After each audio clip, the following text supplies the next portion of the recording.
There are a great many skills that are important in your career, and although some are more important than others, you must try to develop as many of these traits as possible. Attributes such as efficiency, innovation, communication skills, and financial acumen are all beneficial. Still, one of the most overlooked advantages in any walk of life is the advantage of a good memory. In this lesson, you will learn how to use some simple memory techniques in different situations that you face every day in your career. Using memory techniques for business meetings. We have already talked in a previous chapter about how you can create your mental calendar to help you memorize the dates and hours of your appointments using the Major system. For business meetings, in addition to the date and time of your appointment, you can also use the Memory Palace technique to memorize the most important topics you want to discuss at that meeting. Applying this method involves two steps. The first step is to choose the main topics you want to discuss at the meeting and to create a memorable image for each one.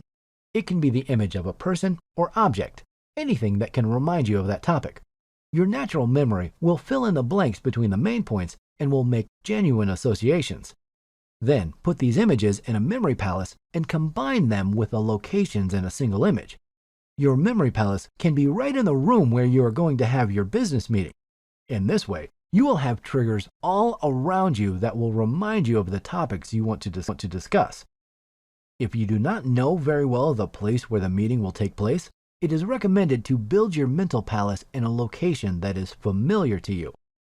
When you want to remember these ideas again, you simply go mentally through your memory palace in the same sequence, and all the images will appear in your mind's eye.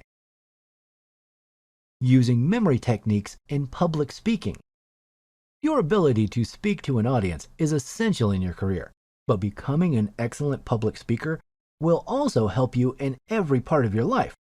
The better you speak in public, the more you like yourself. Your self-esteem increases, and you will notice an improvement in the overall quality of your life.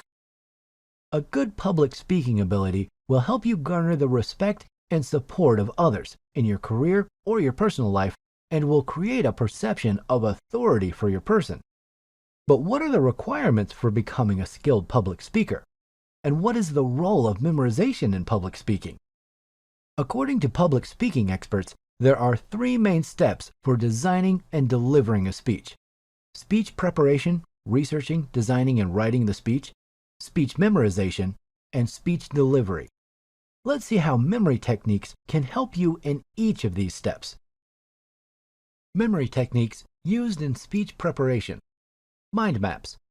When you prepare your speech material, a mind map can help you to organize your ideas in a visual, well-structured, and focused way, generate new ideas about the approach subject, and see the whole picture of the structure around which you build your speech. A mind map can not only help you to plan what you intend to present, but it is also a useful tool when it comes to writing your speech out in full. You can keep referring back to it to check you are on the right track when your presentation takes place. Acronyms are another very useful memory technique in public speaking because they can help you make your presentation more memorable for your audience. Designing the speech or presentation around an acronym is a method commonly used by the public speaking experts. Here is how it works. You take a word that is relevant to your speech and important to the audience and use it as an acronym by creating a structure of concepts, each starting with the letter of this word. You can do this with almost any word.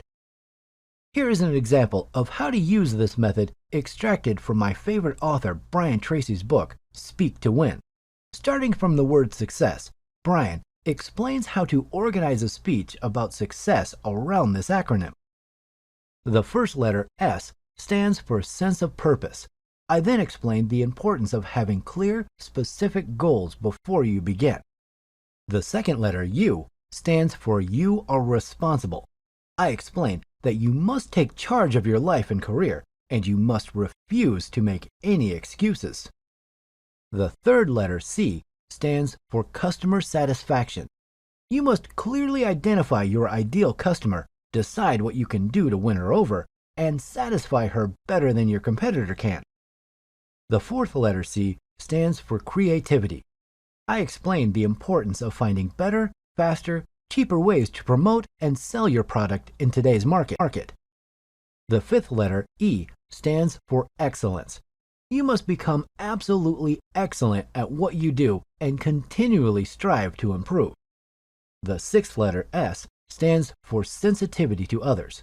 You must think about other people and how what you do and say can have an effect on them. Finally, the last letter, S, stands for stick to it. You must resolve in advance that you will never give up and that you will persist in the face of all adversity and difficulties.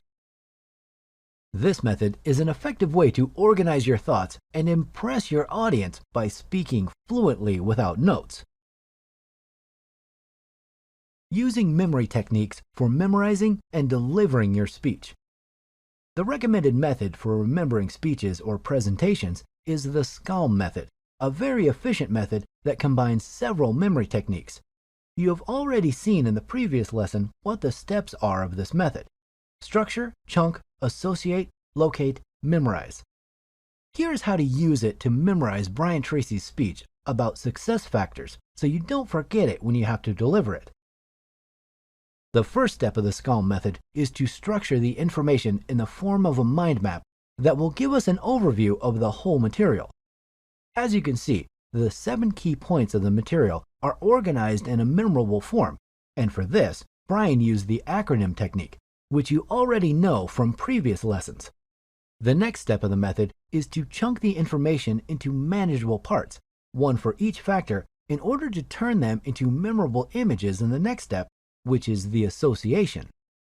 So let's move on to the most important step of the SCALM method, the association of these pieces of information with simple and memorable images.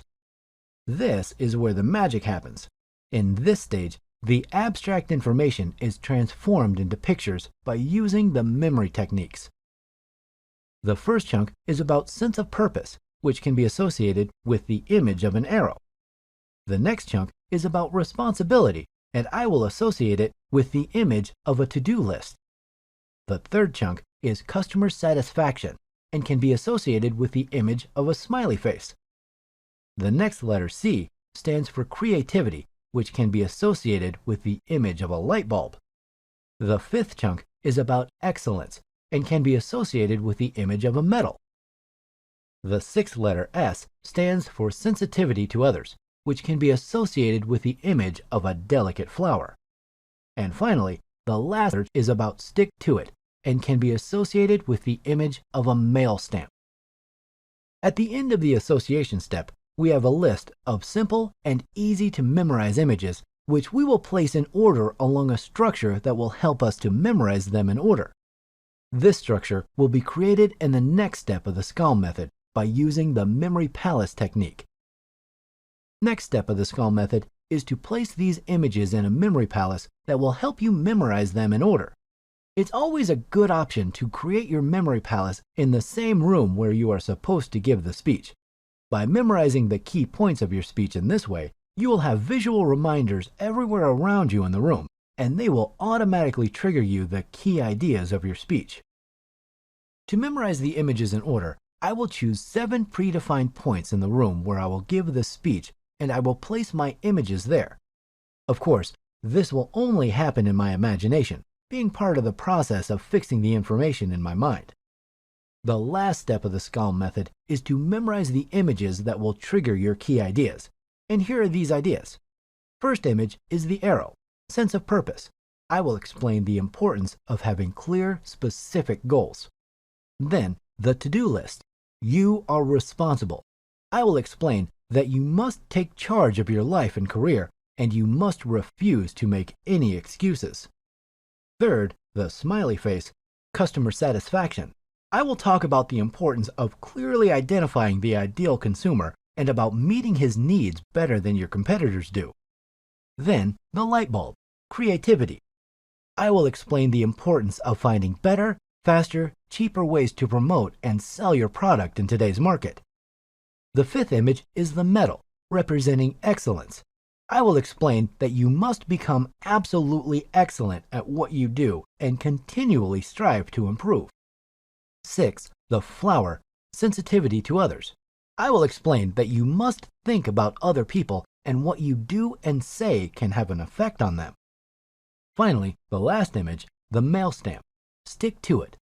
I will explain that you must resolve in advance that you will never give up and that you will persist in the face of all adversity and difficulties. As you can see, these simple images placed along a mental path that ensure their order are extremely memorable. Here's how efficient the SCALM technique is and how it can help you become a skilled and eloquent public speaker. You have probably heard a lot of times by now that many people rank fear of public speaking higher than death. One of the main reasons for this fear is the worry about forgetting the speech. By using the memory techniques you've already learned, it will be very easy to memorize the important points of the speech or even the entire speech or presentation and eliminate the fear of forgetting forever. When you're confident of what you have to say, the fear diminishes.